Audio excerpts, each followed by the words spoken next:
The doctor slipped me a secret note that read, "Don't go home, run." That night, I discovered my own family was planning to have me committed to a nursing home to steal everything I had. But what they didn't know was that I had a secret that would change their lives forever. My name is Lisa Caldwell, and I'm 70 years old. For 45 years, I thought I had raised a loving daughter. Benjamin came into my life when she was just 2 years old, an abandoned girl my husband and I adopted.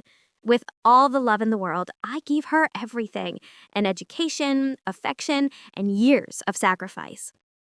When my husband passed away 10 years ago, Benjamin became my only family, along with her husband, Eleanor, and my granddaughter, Olivia. But that Tuesday, during what should have been a routine doctor's appointment, my world fell apart. Dr. Elliot Sterling, my trusted physician of many years, examined me as he always did, but something about his behavior seemed off.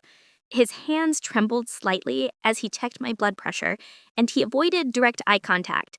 "Everything looks good, Mrs. Caldwell," he said, his voice strained. "Your labs are perfect, your heart is strong. You have many good years ahead of you." As I got up to leave, I felt him approach from behind. Suddenly, while I was grabbing my purse, Dr. Sterling discreetly slipped a folded piece of paper into the bottom of it. He did it so quickly that I almost didn't notice. "Take good care, Mrs. Caldwell," he said with a forced smile, "and remember, family isn't always what it seems." His words sent a chill down my spine. What did he mean by that? Why had he given me that note so secretly? I left the office with my heart pounding, but I decided not to read the note until I got home. During the cab ride, 1,000 thoughts crossed my mind. Dr. Sterling had never acted so strangely. He was a serious, professional man who had known my family since Benjamin was a teenager. Why would he be giving me secret messages now? When I arrived at the house, Benjamin was in the living room with Eleanor and Olivia. The three of them were talking in hushed tones, but they abruptly fell silent when they saw me. Eleanor had several papers in her hands that she quickly hid behind her back. "How was your doctor's appointment, Mom?" Benjamin asked, her smile not reaching her eyes. "Everything's fine, daughter. The doctor said I'm in perfect health," I replied, trying to sound normal. Eleanor exchanged a look with Benjamin that didn't go unnoticed. Why did they seem so disappointed? Were they hoping the doctor would tell me I was sick? "That's great," Olivia said, but her voice sounded strangely cold. "It means you have plenty of time left to enjoy yourself." That night at dinner, I noticed my family was acting very strange. Benjamin barely spoke to me. Eleanor answered in monosyllables, and Olivia avoided my gaze. There was a tension in the air that you could cut with a knife. "Is something wrong?" I finally asked. "No, Mom, everything's fine," Benjamin replied quickly. "We're just tired." After dinner, I went to my room with a heavy heart. Something was definitely going on, and the doctor's note was starting to make sense. With trembling hands, I took the paper from my purse and unfolded it. What I read took my breath away. "Mrs. Caldwell, your family was here yesterday. Eleanor asked me about your mental state and if I could certify that you need special care. They want to put you in a nursing home. They also asked about your inheritance and assets. Don't go home. Run, Dr. Sterling." My hands began to shake uncontrollably. My own family. The daughter I raised with so much love. The daughter-in-law I treated like my own child. My granddaughter who was always my adoration. Suddenly, it all made sense. The strange looks, the whispers, but hidden papers. They weren't disappointed because I was in good health. They were furious because the doctor hadn't cooperated with their plans. I couldn't sleep that night. Every noise in the house startled me. I lay awake, listening, trying to understand how I had reached this point. How was it possible that the family for whom I had sacrificed everything was now conspiring against me? At 2 in the morning, I heard voices in the kitchen. I got up stealthily and crept toward my bedroom door. I could clearly hear Benjamin, Eleanor, and Olivia talking in low voices, but loud enough for me to understand every word. "The damn doctor wouldn't cooperate," Eleanor said with irritation. I explained to him that the old lady is losing her mind, that she sometimes doesn't recognize anyone, that she leaves the gas on, but he insisted she's perfectly fine. Relax, my love, Benjamin replied. We'll find another doctor, one who's willing to sign the papers we need. But what do we do with her in the meantime? Olivia asked.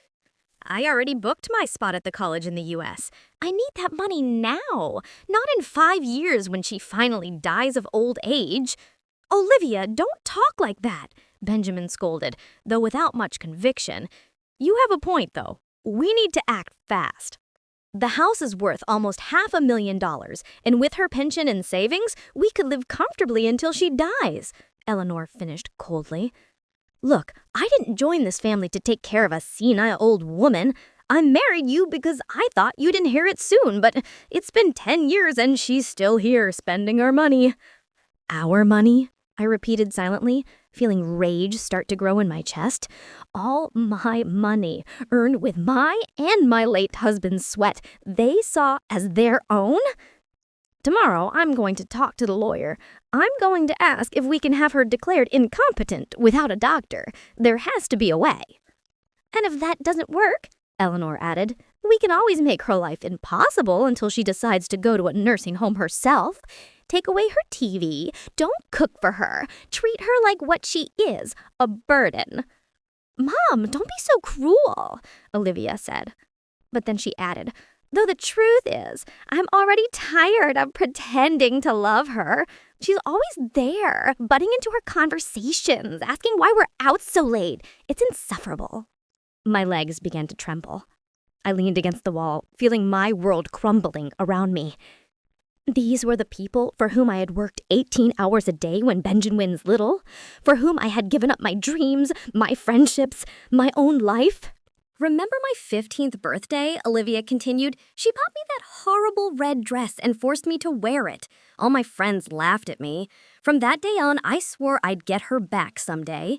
And what bothers me the most, Eleanor added, is that she's always bragging about what a good mother she was, about all she sacrificed for Benjamin, as if she were a saint. But the truth is, she adopted him because she couldn't have her own kids. She used him to fill her emptiness. Enough already, Benjamin said, but his voice sounded tired, not indignant. Look, in a week, I'm going to talk to her. I'll tell her we found a very nice nursing home, that it would be better for her to be with people her own age, and if she refuses, we'll use Plan B. What's Plan B? Olivia asked. We make her really lose her mind, Benjamin really coldly. We switch her medications. We hide her things. We tell her she did things she didn't do. In a month, any doctor will certify that she's mentally ill. The horror of his words hit me like a punch. Not only did they want to rob me, they wanted to destroy my mind, my dignity, my sanity.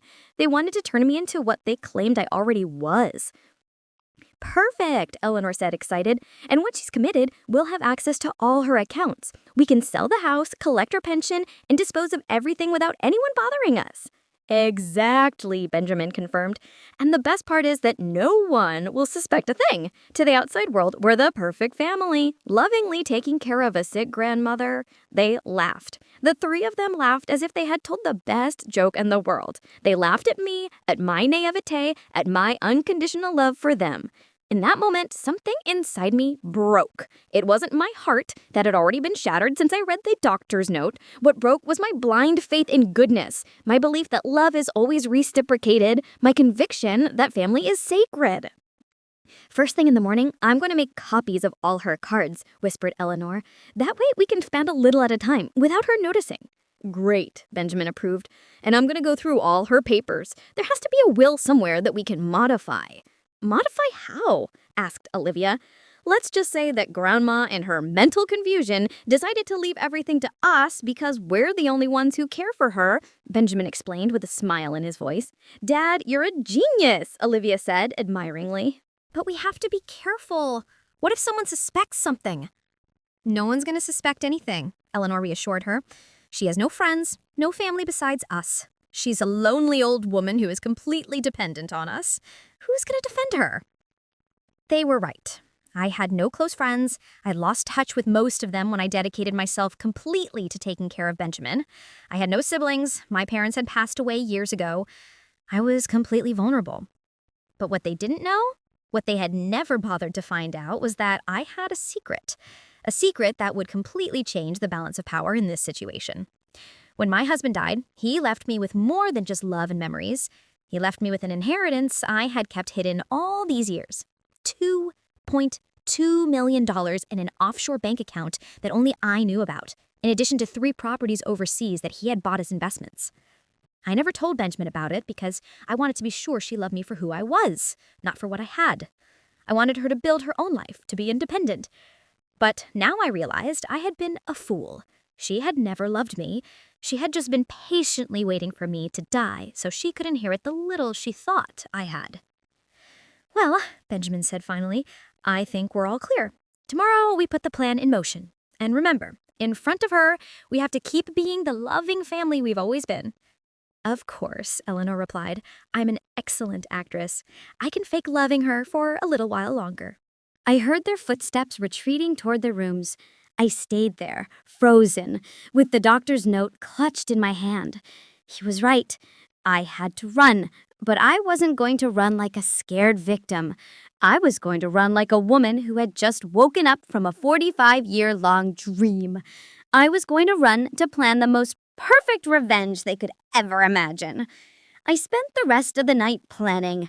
I didn't sleep for a minute, but for the first time in months, I felt completely awake. I knew I had to act fast and intelligently. They had underestimated the senile old lady, but they would soon discover they had woken up the wrong woman. At 5 a.m, when I was sure everyone was asleep, I silently took out my smallest suitcase and packed only the essentials: personal documents, a few changes of clothes, my medications, and most importantly, the little notebook where I had written down all the details of my secret accounts.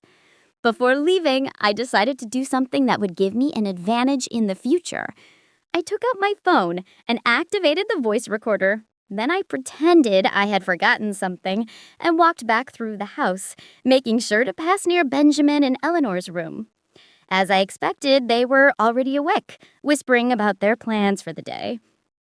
Eleanor was talking about making copies of my cards, while Benjamin mentioned his appointment with a lawyer to ask about the declaration of incompetence. Do you think she suspects anything? Eleanor asked, worried. Impossible, Benjamin replied. She's too old and trusting. Besides, what could she do? She has nowhere to go. She has no money of her own. She has no friends. We're all she has. It's pathetic, Eleanor added with contempt. A 70-year-old woman who is completely dependent on us. Sometimes I feel sorry for her, but then I remember she chose this life. She could have remarried after her husband died, but she chose to stay here being the perfect grandmother, and now she's going to pay for that decision. Benjamin concluded coldly. Perfect. I had recorded enough material to sync them. After that, I put the phone away and finished getting ready to leave. I left a note on the kitchen table that said, "Gone to run some errands. I'll be back later. Lisa." I knew they wouldn't suspect a thing. After all, a senile old woman going on a strategic escape wasn't a possibility they had considered. I took a cab to the nearest bank. It was Wednesday morning, and I knew I had a few hours before my family would realize something was wrong. At the bank, I withdrew a considerable amount of cash and verified that my secret accounts were intact. The teller, a young woman named Patricia, looked at me with curiosity when I asked to withdraw $5,000 in cash. "Are you sure, ma'am? That's a considerable amount to carry around in cash," she said with genuine concern. "Completely sure," I replied firmly. "I have some personal matters to take care of." After the bank, I took another cab to the most elegant hotel in the city. I knew I needed a place where I would feel safe while planning my next moves. The Grand Imperial Hotel was perfect. Discreet, comfortable, and with services that would allow me to maintain my privacy. "How long will you be staying with us?" the receptionist, an elegant woman in her 40s, asked me. "I'm not sure," I replied. "It could be a week. It could be several months. It depends on how certain family matters unfold." She nodded with professional understanding and assigned me a suite on the 10th floor. As I went up in the elevator, I felt a mix of terror and excitement. For the first time in decades, I was making decisions just for myself. The suite was beautiful, spacious, with a view of the city. elegantly decorated and equipped with everything I needed. I sat on the living room sofa and, for the first time since the night before, allowed my emotions to overwhelm me. I cried. I cried for the 45 years I had dedicated to raising a daughter who saw me as an obstacle. I cried for the humiliations I had endured without realizing it. I cried for the woman I had been before I became the perfect grandmother they despised. But after crying, I wiped away my tears and began to plan. I took out my notebook and started making a list of everything I needed to do. First, contact my financial advisors overseas to activate my accounts. Second, hire the best lawyer in the city. Third, find a private investigator who could help me document everything my family had done and was planning to do. At 2 in the afternoon, my phone started to ring. It was Benjamin. "Mom, where are you? It's 2 in the afternoon and you haven't come back." Her voice sounded worried, but I could detect the irritation beneath the concern. "I'm fine, daughter," I replied calmly. "I decided to take a day for myself. It's been a long time since I did that." "A day for yourself? What does that mean? Where exactly are you now?" Her voice was clearly annoyed. "I'm in the city, taking care of some things I needed to do." I lied partially. "Don't worry, I'll be back when I'm finished." "Mom, this isn't like you. You always let us know where you're going. Eleanor is worried, and so is Olivia. We need to know where you are." For the first time in years, I detected something in her voice that surprised me. Panic. She wasn't worried about my well-being. She was worried because she had lost control over me. "You know what, Benjamin?" I said with a calmness that surprised me. "I'm 70 years old. I think I'm old enough to make my own decisions about where to go and what to do." There was a silence on the other end of the line. "Mom, you're scaring me. You don't sound like yourself. Are you taking your medications?" she asked. And in that question, I could hear the beginning of their strategy. She was already planting the seed that I was not mentally well. "I'm perfectly fine, daughter. I've never been better," I replied and hung up. I immediately turned off my phone. I knew they would call me obsessively, and I needed peace to do what I had to do. That afternoon, I hired the most prestigious law firm in the city. The head attorney, a man in his 50s named Dr. Graham Montgomery, received me personally when I mentioned the amount of money I was willing to pay for his services. "I need complete legal protection," I explained. "My family is trying to have me declared incompetent to take control of my assets, but I have recordings that prove it's a conspiracy." Dr. Montgomery listened carefully as I played the recordings I had made that morning. His expression grew more and more serious. "Mrs. Coldwell, this is very serious," he said finally. "What your family is planning constitutes elder abuse, conspiracy to commit fraud, and potentially forgery of documents. We could prosecute them criminally." "That's exactly what I want," I replied with determination. "But I need to do it strategically. I want them to pay, but I want it to be in the most painful way possible for them." Dr. Montgomery smiled. It was the smile of a man who had found a case he liked. "Mrs. Caldwell, I think you and I are going to work very well together. I'm going to assign my best team to your case, but I need you to tell me everything. Absolutely everything." I told him about adopting Benjamin, about my husband, about the years of sacrifice, about the secret inheritance, about everything. Dr. Montgomery took notes carefully. "Do you know exactly how much money you have in your secret accounts?" he asked me. $2.2 million in cash, plus 3 properties overseas that are worth approximately $1.5 million more, I replied. Dr. Montgomery stopped writing and looked at me with renewed respect. "Mrs. Conwell, you are not just a victim of family abuse, you are a very powerful woman who has been underestimated by her family. We are going to use that power to teach them the lesson of their lives." For the first time in days, I smiled genuinely. The war had begun, but now I had the right weapons. That night, from the comfort of my hotel suite, I turned on my phone to check my messages. I had 37 missed calls from Benjamin, 15 from Eleanor, and 8 from Olivia. The text messages were becoming more and more desperate. Mom, please answer. We are very worried, Martha. If you don't respond, we're going to call the police. Grandma, where are you? Dad says you're going to get into trouble. I decided to reply only to Benjamin. I'm fine. Don't worry. I'll come back when I'm ready. The response came immediately. Mom, this isn't normal. You need to come home now. Eleanor made your favorite dinner. His favorite dinner. As if after 45 years he didn't know that Eleanor had never cooked anything special for me. It was another lie, another manipulation. The next day, Dr. Graham Montgomery called me early. Mrs. Caldwell, I have some interesting news. My private investigator has already started working on your case and has discovered something important. What? I exclaimed, feeling indignation grow in my chest. Your daughter-in-law, Eleanor, has been using your personal information to apply for credit cards in your name for the past 6 months. What? I whispered, stunned. She has 5 credit cards that you never authorize, with an accumulated debt of $43,000. Purchases at luxury stores, expensive restaurants, even a trip to the Florida Keys last month. The lawyer explained.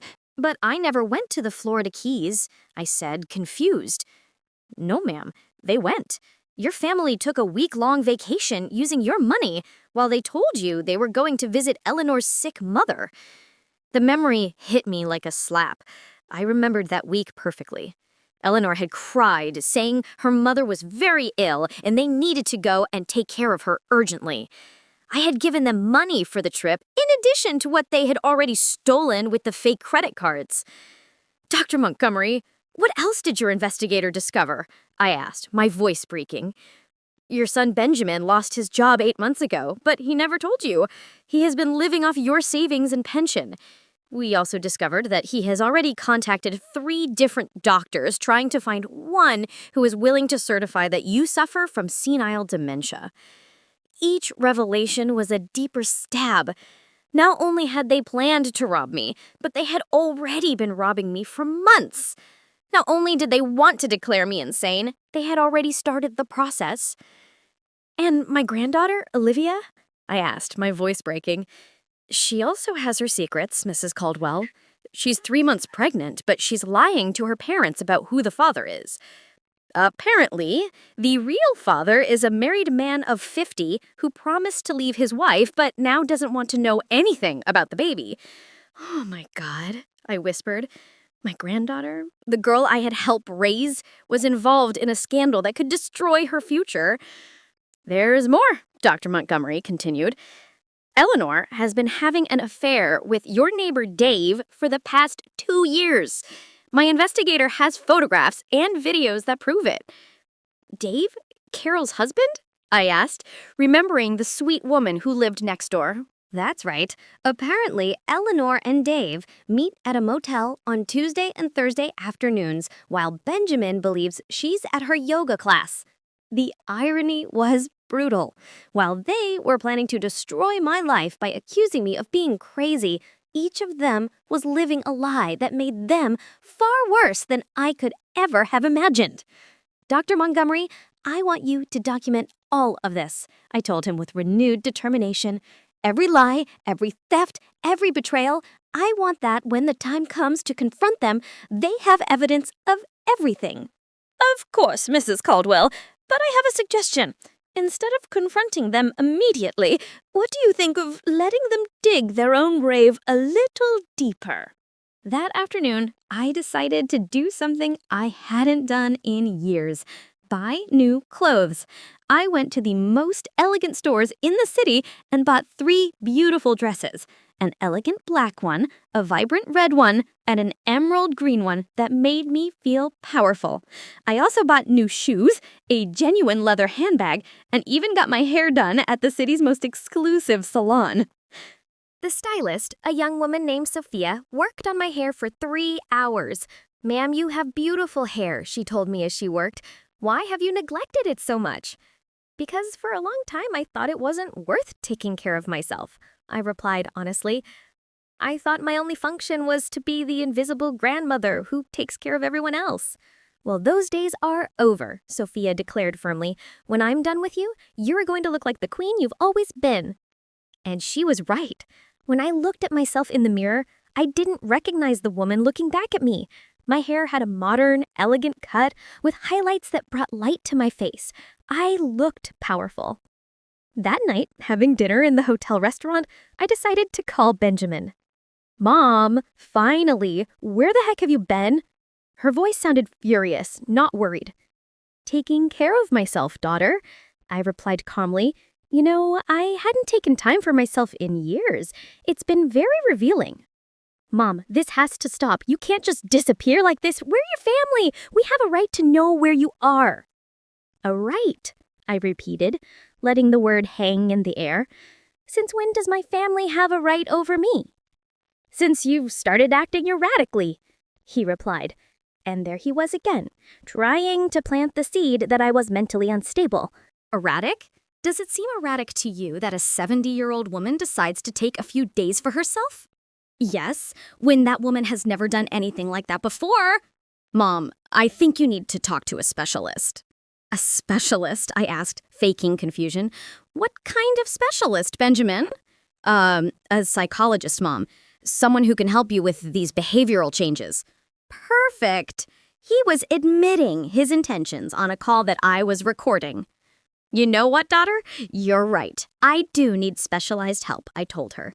And I could hear his sigh of relief on the other end of the line. I'm glad you understand, Mom. Yes, I understand perfectly. I need a specialist in family fraud, a specialist in elder abuse, and a specialist in psychological manipulation, because that's exactly what you all have been doing to me. The silence on the other end of the line was deafening. Mom, what are you talking about? He finally asked. I'm talking about the fact that I know everything, Benjamin. I know about the fake credit cards Eleanor took out in my name. I know about your plan to have me declared incompetent. I know about the doctors you've contacted. I know everything. Mom, that's ridiculous. I don't know what you're talking about. I think you really need medical help. You know what else I know, Benjamin? I know you lost your job 8 months ago and that you've been living off my money while lying to my face. I know about the trip to the Florida Keys that you paid for with my stolen money. I know many other things that are going to surprise you a lot when you see them in court. You're delirious, he said, but his voice no longer sounded sure.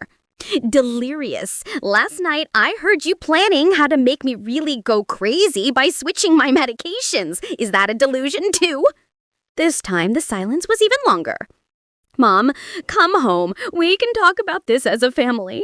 No, Benjamin, we are no longer family. A family doesn't betray you the way you betrayed me. A family doesn't plan the mental destruction of one of its members to steal their money. Mom, please. What I am going to do is give you one chance, just one chance, to confess everything, apologize genuinely, and return every penny you have stolen from me.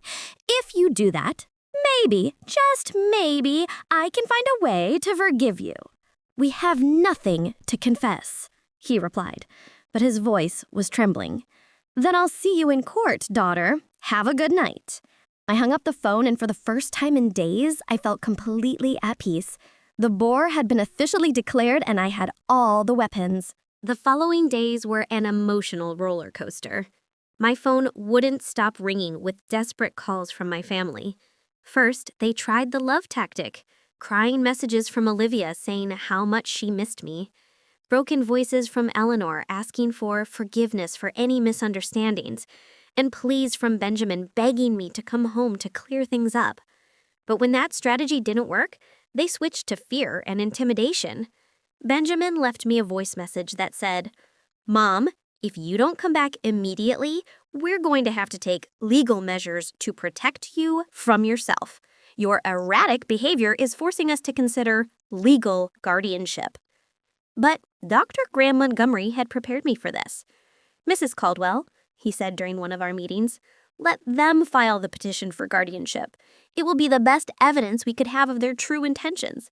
Besides, we already have 3 independent psychiatrists who have certified that you are in perfect mental condition. Meanwhile, my private investigator had been very busy. Every day I received new reports that left me more surprised than I thought possible. Mrs. Caldwell, he told me during our Friday meeting, your family has dramatically accelerated their plans since you disappeared. Yesterday, Benjamin went to your bank trying to access your accounts, saying that you had suffered a psychotic episode and that he needed to temporarily handle your finances. And what did the bank tell him? I asked. Fortunately, the bank manager is very professional. He told Benjamin that he would need official, legal documentation to make any changes to your accounts. But Benjamin insisted so much that they had to ask him to leave. There's more. Yes, Eleanor has been selling your belongings. Yesterday, I saw that she posted several of your antique furniture pieces on an online sales page. She also tried to sell your jewelry collection to a pawn shop, but the appraiser refused because the pieces obviously belonged to an older person, and Eleanor couldn't prove she had authorization to sell them. My heart pounded. Those jewels were gifts from my late husband, unique pieces he had collected over decades. And my granddaughter Olivia? I asked, my voice thick. She has been the most active of all. She's been telling her friends that you are suffering from advanced Alzheimer's and that the family is considering having you committed. She has also been using this story to borrow money from several acquaintances, saying she needs funds to pay for her grandmother's medical care. Each revelation was more painful than the last. Not only were they stealing from me, they were destroying my reputation and using my supposed illness to manipulate other people. But here's the most interesting part, the investigator continued. Last night, the 3 of them had a meeting at your house with a man our sources identified as Paul Hayes, a document forger known in the city's criminal underworld. A forger?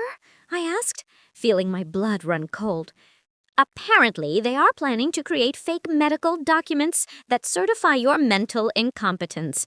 Paul Hayes specializes in creating fictitious medical histories and forging doctors' signatures. This was much worse than I had imagined. Not only did they want to steal from me, they were willing to commit multiple serious crimes to do so. Dr. Montgomery, I think it's time to accelerate our plans.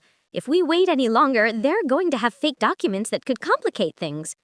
I agree, Mrs. Caldwell. Are you ready for Phase 2 of our plan? Phase 2 was brilliant in its simplicity. Instead of confronting them directly, we were going to let them incriminate themselves publicly. On Monday morning, I got dressed in my new elegant black dress, put on my best jewelry, and headed to the city's most prestigious real estate office. I had made an appointment to view luxury properties, specifically homes worth over $1 million. Mrs. Caldwell, the real estate agent, a dapper man named Rick, greeted me. It's a pleasure to meet you. I understand you're interested in acquiring a high-valued property. That's right. I'm looking for a house that reflects my new stage of life. Something elegant, modern, with good security. Perfect. I have 3 properties that might interest you. What Rick didn't know was that my private investigator had coordinated everything perfectly. At 11 in the morning, exactly when we would be viewing the second property, Benjamin, Eleanor, and Olivia would coincidentally appear at the same real estate office. We were in the middle of a visit to a spectacular mansion when I heard familiar voices at the main entrance. "Excuse me," I said to Rick. "I think some acquaintances just arrived." When we went down to the main lobby, there they were, the 3 of them, dressed in their best clothes, talking to another real estate agent. "We're interested in selling a property," I heard Benjamin say. "It's my mother's house, but she's ill and we have legal power of attorney to handle her affairs." "Power of attorney?" the agent asked. "Could you show me the documentation?" "Well, we're still processing the official papers," Eleanor replied nervously. "But it's just a matter of days. We want to get a head start on the appraisal process." "Hello, family," I said loudly from the stairs. The 3 of them turned around at the same time, and their faces of horror were worthy of a movie. Benjamin turned pale, Eleanor's mouth opened without making a sound, and Olivia literally took a step back. Mom?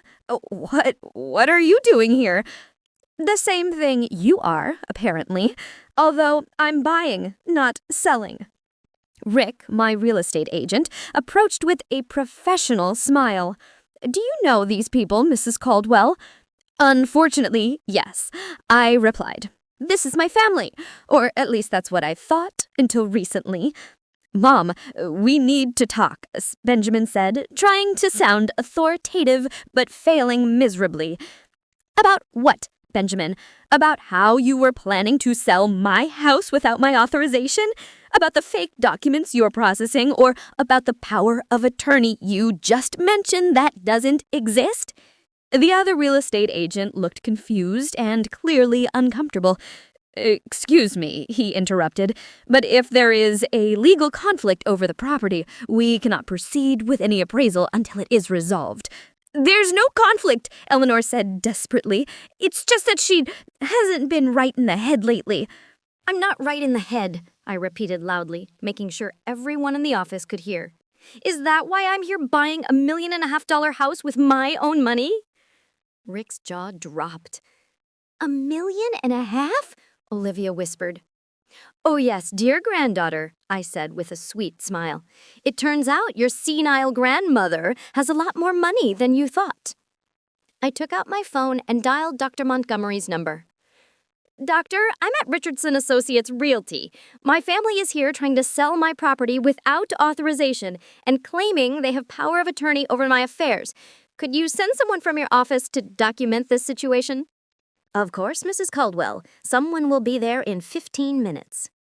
I hung up and looked at my family with a calmness that surprised me. Now we're going to wait for my lawyers to arrive, and they're going to explain to everyone here exactly what legal documents you have, how you obtained them, and why you believe you have the right to sell my property. Benjamin tried to approach me. Mom, this is a misunderstanding. We can solve it at home. No, I said firmly, taking a step back. There is nothing left to solve at home. I no longer have a home, at least not with you in it. Eleanor began to cry, but they were tears of panic, not sadness. Martha, please, we're family. Everything we've done has been for your own good. For my own good? I turned toward her from the cab window. Stealing my money with fake credit cards was for my own good? Planning to forge medical documents was for my own good? Hiring a criminal to fake my medical history was for my own good? Each accusation felt like a bomb in the lobby of the real estate office. The other clients and employees had stopped to listen, and I could see the expressions of horror and disgust on their faces. We don't know what you're talking about, Olivia lied desperately. You don't? I took out my phone and played one of the recordings I had made. Benjamin's voice filled the space. We make her really lose her mind. We switch her medications, we hide her things, we tell her she did things she didn't do. In a month, any doctor will certify that she's mentally ill. The silence in the real estate office was deafening. I could see how the faces of the employees and clients were filled with indignation and repugnance. That recording is illegal! Eleanor yelled hysterically. Not in this state, I replied calmly, and definitely not when it's recorded to prevent a crime that is being planned. At that moment, 2 lawyers from Dr. Montgomery's firm arrived, along with a public notary. Mrs. Caldwell, we are from the Montgomery and Associates firm. We understand there are some people here who claim to have legal authority over your affairs.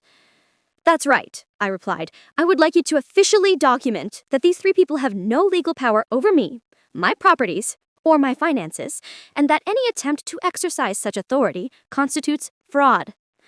One of the lawyers addressed Benjamin. Sir, could you show me the documentation that supports your authority to sell Mrs. Caldwell's property? Benjamin opened and closed his mouth like a fish out of water. We're in the process of... In other words, they don't have any documentation, I declared, because they don't have any authority. What they do have is a criminal plan to steal everything I own. The public humiliation at the real estate office was just the beginning. When we left the building, my family followed me to the street, alternately yelling and pleading. "Mom, wait!" Benjamin shouted. "Can't we fix this? It's all been a terrible misunderstanding." "Grandma, please," Olivia cried. "I love you. You can't do this to us." Eleanor, for her part, had completely changed her strategy. She no longer feigned love or concern. "You're a bitter old woman," she shouted at me as I got into my cab. "You've used us all these years. Benjamin gave you the best years of his life, and this is how you repay him." The best years of his life? I turned toward her from the cab window. "Do you mean the years I worked 18 hours a day to support him? The years I gave up my career, my friends, my social life to raise him? Those years you chose to adopt him," Eleanor replied with venom in her voice. No one forced you, and now you pretend we owe you eternal gratitude. I don't pretend you owe me gratitude, I replied with a deadly calm. I just pretend that you don't steal from me, that you don't betray me, and that you don't plan to drive me crazy to get my money. Apparently, that was too much to ask. I told the cab driver to start the car, leaving my family shouting on the curb. That afternoon, Dr. Montgomery summoned me to his office for an urgent meeting. "Mrs. Caldwell, I have extraordinary news," he said with a smile I hadn't seen before. "Your family made a critical mistake after the incident at the real estate office." "What kind of mistake?" I asked, already sensing something big. In their desperation, Benjamin went directly to the document forger, Paul Hayes, and paid him $50,000 in advance to speed up the creation of your fake medical documents. $50,000? Where did they get so much money? I asked, surprised. From the credit cards they took out in your name, and apparently Eleanor sold her car. But here's the best part. Paul Hayes is an FBI informant. He has been collaborating with the authorities for the past 6 months to dismantle a document fraud ring. I was speechless for a moment. You mean that your family is not only being investigated for family fraud, but they are now under federal investigation for conspiracy to commit medical document fraud? The FBI has audio and video recordings of the entire transaction, Dr. Montgomery confirmed. That night, from my hotel suite, I decided to do something I had been putting off. Confront each member of my family individually, but not face-to-face. I had something much more powerful in mind. I opened my laptop and created an account on the country's most popular live streaming platform. My title was simple but effective. A Grandma Tells the Truth About Her Family. At 8 p.m., I started my first live stream. At first, there were only 3 viewers, but to my surprise, the number began to grow rapidly. "Good evening," I began, looking directly at the camera. "My name is Lisa Caldwell. I'm 70 years old, and tonight I'm going to tell you a story that will change the way you see perfect families." In 20 minutes, I had over 500 viewers. By the end of the hour, there were over 3,000. I told them everything, from Benjamin's adoption to the secret note from Dr. Sterling, from the fraudulent credit cards to the plans to drive me crazy. I played the recordings, showed the documents I had compiled, and explained each betrayal in precise detail. The live comments were overwhelmingly supportive. "What a horrible family. Mrs. Caldwell, you are a warrior. Sue them. Make them pay for everything. My grandmother went through something similar. Thank you for being so brave." But what really changed everything was when, in the middle of my stream, I received a live call. It was Olivia. "Grandma, please turn off that stream," she pleaded. "You're ruining our lives." "I'm ruining your lives?" I repeated so that all the viewers could hear. "Don't you think you all ruined mine first?" "Grandma, everyone is watching us. My friends, my teachers, the whole school. I can't even leave the house. And how do you think I would feel if you had me committed to a nursing home against my will, declared mentally incompetent, and stole all my money?" That was never going to happen. We were just exploring options. Exploring options? I shouted for the first time in days, losing the composure I had maintained. Olivia, I raised you since you were a baby. I changed your diapers. I took you to school. I took care of you when you were sick.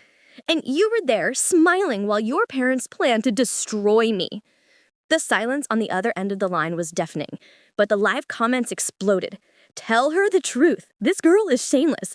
Mrs. Caldwell, you are a warrior. Sue them. Make them pay for everything. My grandmother went through something similar. Thank you for being so brave. Grandma, Olivia finally said in a broken voice, I need money for college and for other things. You thought, I said sharply, hearing Olivia's reluctant admission. You thought what, Olivia? You thought I was your personal bank? You thought you could collaborate on a plan to drive me crazy and then use my money to pay for your studies? It's not like that. Then how is it? Explain it to the 4,000 people who are watching us right now. Explain to them why you told your friends you needed to borrow money to pay for my medical care while I was perfectly fine. Another silence, then barely audible, "How do you know that?" Because I'm not the senile old woman you think I am. I know everything, Olivia, everything, including things about you that your parents don't know. What? What things? Things that could ruin your future much more than this stream could. She hung up immediately, but the damage was already done. The viewers had heard my granddaughter implicitly admit that she knew about the plans against me. 5 minutes later, my phone rang again. This time it was Benjamin, and he sounded absolutely furious. "Mom, turn off that stream right now," he roared. "Hello, Benjamin," I said sweetly. "Do you want to talk to the 5,000 people who are watching us? This is defamation. I'm going to sue you for slander." Slander? Is it slander to play audio recordings where you all plan to drive me crazy? Is it slander to show bank statements that prove you've been stealing from me for months? "Those recordings are illegal," he said. "Not in this state, son, and definitely not when they're made to prevent a crime. But tell me, do you want to explain to all these viewers why you paid a document forger $50,000 yesterday afternoon?" The silence was so long I thought he had hung up. "How do you know that?" he asked, his voice suddenly small. "Because Paul Hayes is an FBI informant. Benjamin, congratulations. Now you're not only being investigated for family fraud, but for federal conspiracy. You're lying," he said, but his voice was no longer confident. "Wanna bet? Check the news tomorrow morning. Or better yet, wait for the federal agents to knock on your door." The live comments went wild. "FBI! FBI! FBI! This family is going to jail. Mrs. Caldwell is a detective. Justice for Grandma." "Mom," Benjamin said in a broken voice, completely different from his fury before. "Please stop this. We can still fix it. We're family, aren't we?" "Benjamin," I replied with genuine sadness, "a family doesn't betray. A family doesn't steal. A family doesn't plan the mental destruction of one of its members. What you are is not a family. It's a criminal organization that shares a last name. We gave you 45 years of our lives." "You didn't give me 45 years," I said. "I gave you 45 years of my life. I gave up everything for you. And you were just waiting for me to die to inherit what you thought I had." "We need that money, Mom," he said. "We have debts, problems. And that's why you decided to drive me crazy? That's why you decided to steal from me? That's why you decided to destroy the last years of my life?" It wasn't personal. Those 3 words hung in the air like a death sentence. It wasn't personal.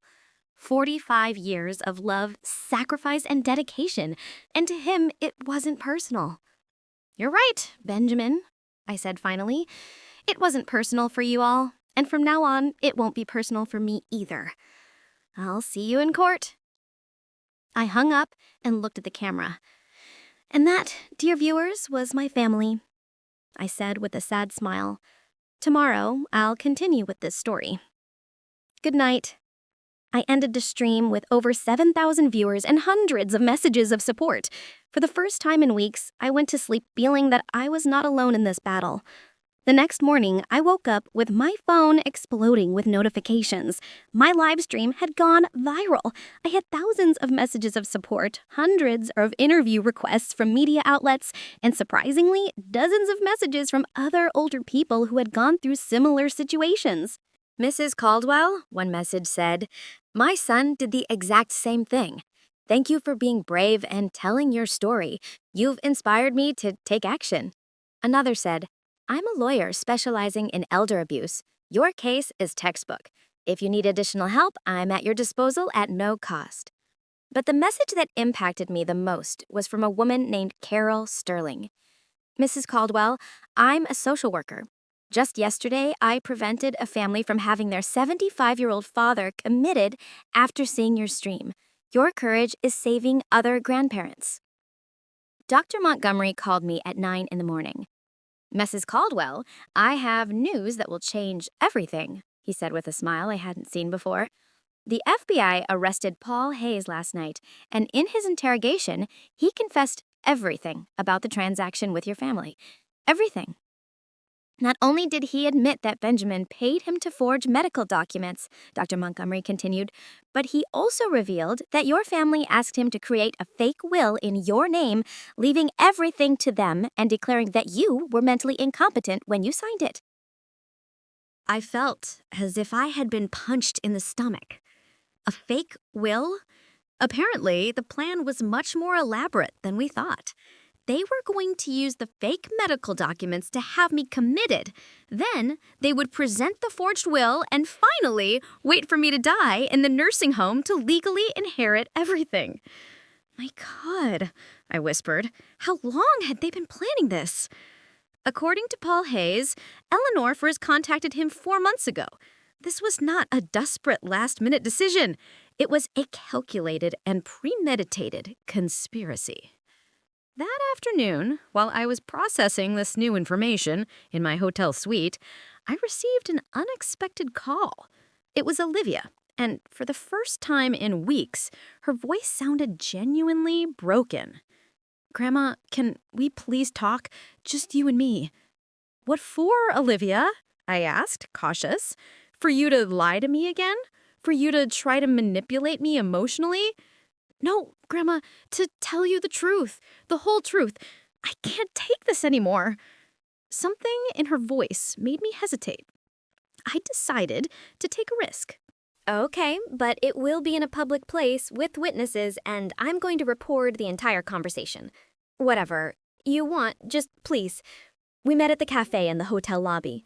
Olivia arrived with eyes swollen from crying, dressed carelessly, very different from the vain girl I knew.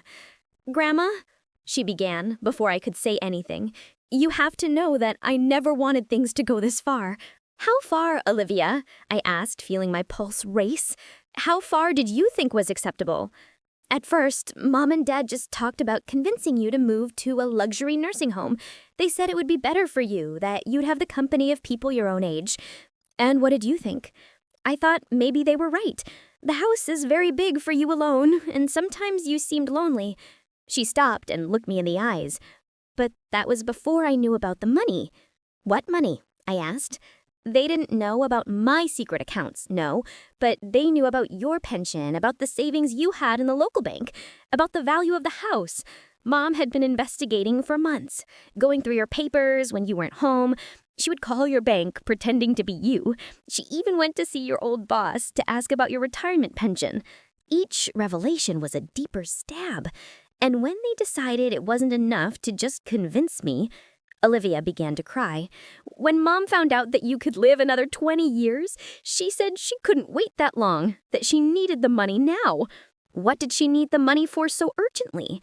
"To pay Dad's debts. He lost a lot of money on sports betting over the past 2 years. He owes over $100,000 to some very dangerous people." Another shocking revelation. Benjamin had not only lost his job, but he was a compulsive gambler with dangerous debts. "And what part did you play in all of this?" I asked, feeling the weight of her confession settling in. I needed money for college and for other things. She unconsciously touched her belly. Other things? Like what, Olivia? I'm pregnant, Grandma, she confessed finally. The father he's a married man who doesn't want to know anything about the baby. I need money to decide what to do. My heart broke for my granddaughter, but I also felt a deep rage. And that's why you decided to participate in a plan to drive me crazy. I didn't know they wanted to drive you crazy, she shouted, attracting glances from other cafe customers. I just thought they wanted a doctor to say you needed special care. What's the difference, Olivia? I don't know. I guess there isn't a difference, she cried in silence for a few minutes. Grandma, when you left the house, everything fell apart. Dad and Mom do nothing but fight. Mom says it's all Dad's fault for gambling. Dad says it's all Mom's fault for being too ambitious. And I'm in the middle, pregnant and terrified. And now, what do you want from me? I want you to forgive me, and I want you to know that if you testify against Mom and Dad, I'm going to tell the truth. Everything I know, everything I saw, everything I heard. I remained silent, processing this unexpected offer. Why would you change sides now, Olivia?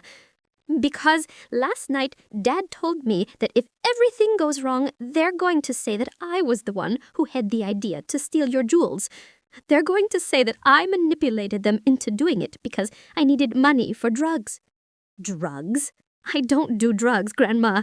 But Dad says it's more credible to blame the rebellious teenager than to admit that they planned everything. The final betrayal. Not only had they betrayed me, but now they were willing to betray their own daughter to save themselves. Do you have proof of what you're telling me? Olivia took out her phone.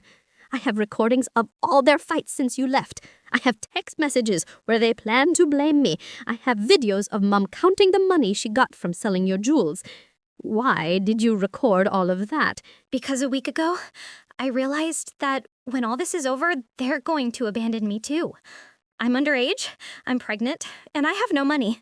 They're going to need a scapegoat, and that scapegoat is going to be me. I looked at her intently, trying to determine if this was another manipulation or if I was finally hearing the truth. Olivia, if you decide to testify against your parents, your life will change forever.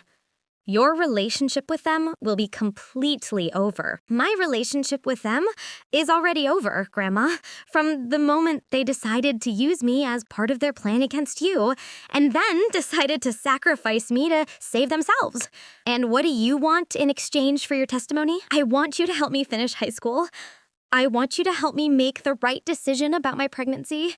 And I want you to teach me how to be a strong woman like you. For the first time in weeks, I felt a spark of the old connection I had with my granddaughter. Olivia, if you do this, if you help me get justice, I'm not only going to help you with high school and with your situation, I'm going to teach you something much more valuable. What? I'm going to teach you that real family is not defined by blood, but by loyalty, respect, and genuine love. And that sometimes protecting yourself means moving away from toxic people, even if you share their last name. Olivia extended her hand across the table. Deal, Grandma. I shook her hand, knowing that this moment would mark the beginning of the end for Benjamin and Eleanor. Deal, my girl. But now you're my ally, and allies protect each other. Are you ready for that responsibility? More ready than I've ever been for anything in my life. The day of the trial came faster than I expected. In 3 weeks, Dr. Montgomery had built a case so solid that even my family's expensive lawyer recommended that they plead guilty to negotiate a lesser sentence. But Benjamin and Eleanor refused. They wanted to take the case to trial, convinced they could manipulate the jury with the image of the loving family caring for the confused grandmother. The day the trial began, I arrived at the courthouse dressed in my most elegant black suit, accompanied by Olivia, who had decided to move in with me at the hotel for the duration of the legal process. "Are you nervous, Grandma?" she asked me as we went up the courthouse stairs. "No, my girl," I replied calmly. "I'm at peace. The truth always finds its way out." The courtroom was packed. My story had become national news after several outlets covered my live streams. There were journalists, cameras, and dozens of older people who had come to show their support. When I saw Benjamin and Eleanor at the defense table, I barely recognized them. Benjamin had lost weight and had deep, dark circles under his eyes. Eleanor looked gaunt and nervous. The stress of knowing they were facing years in prison had taken its toll. The prosecutor presented the case masterfully. He showed the audio recordings where they planned to drive me crazy.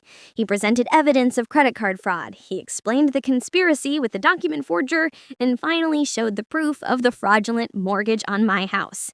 But the most shocking moment came when Olivia took the stand as a witness for the prosecution. When you signed those papers, she said she knew you didn't know what you were doing, but she went anyway. Miss Caldwell, the prosecutor asked her, can you tell us what you heard when your parents discussed their plans for your grandmother? With a firm, clear voice, Olivia narrated every conversation, every plan, every betrayal. She described how they had planned to switch my medications, how they had calculated how much money they would get from my death, and how they had decided to blame her if everything went wrong. When she finished testifying, the silence in the courtroom was deafening. I saw several members of the jury wiping tears from their eyes. The defense attorney tried to discredit Olivia, suggesting she was lying to get money from me. Ms., isn't it true that you're pregnant and need money? He asked aggressively. Yes, I am pregnant, and yes, I need help, but I'm not lying to get it. I'm telling the truth because it's the right thing to do. And isn't it convenient that your grandmother promised to help you financially in exchange for your testimony? My grandmother didn't promise me money in exchange for my testimony. She promised me support because I finally had the courage to do the right thing. There's a difference. When it was my turn to testify, I took the stand, feeling the weight of all the eyes in the courtroom on me. Mrs. Caldwell, the prosecutor asked me, can you tell us how you felt when you discovered your family's plans? I felt like I had lived a lie for 45 years. They didn't just betray me, they made me question every moment of love I thought I had shared with them.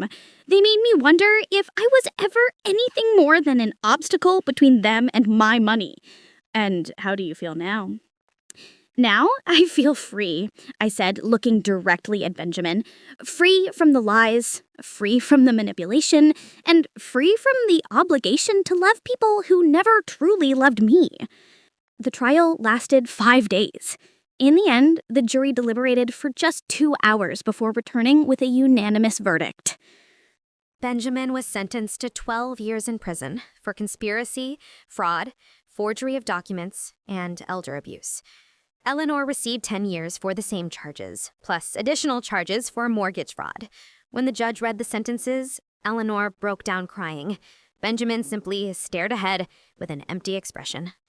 After the trial, as we were leaving the courthouse, a reporter asked me, Mrs. Caldwell, do you feel that justice was served?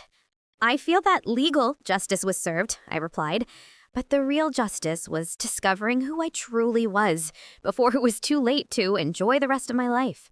6 months later, I bought a beautiful house on the outskirts of the city. It's smaller than my old house, but it's full of light and has a lovely garden where Olivia and I spend our afternoons. Olivia finished high school with honors and decided to keep the baby. She is now studying law, inspired by everything we went through together. She says she wants to specialize in elder protection. Grandma, she told me a few weeks ago as we worked in the garden, do you ever regret adopting Dad? I don't regret adopting him, I replied, caressing the flowers we had planted together. I only regret not having understood sooner that kindness should never be practiced at the cost of self-destruction. And what did you learn from all of this? I learned that real family is not defined by blood or shared years. It is defined by mutual respect, genuine loyalty, and unconditional love.